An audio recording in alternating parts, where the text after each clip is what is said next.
Қазір әлемде түбегейлі өзгерістер болып жатыр.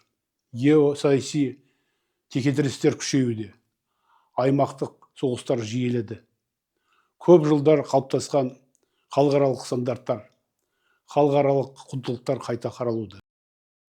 Ашық экономикасы бар Қазақстан үшін бұл жай сыртқы өзгерістер емес. Нақты тәуекел, бұл нақты қауіп қатер деуге болады. Сондықтан бізге мықты мемлекеттік иммунитет керек. Мықты мемлекет басқару жүйесі қажет.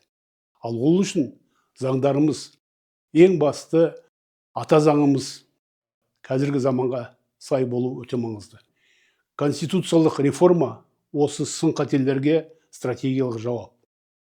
Егер экономикамыз шикізатқа көбірек тәуелді болатын болса, онда әрбір сырттан келген толқын біздің экономикамызды шайқалып отырады.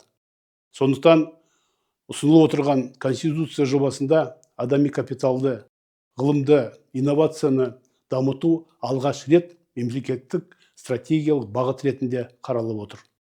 Біз ұлттық ғылым академиясында конституция жобасын жан-жақты талқыладық. Академиктер бірінші болып конституциялық реформаны қолдау бойынша қоғамға үндеу жасады. Қазір бой жарыстыратын заман емес, ой жарыстыратын заман.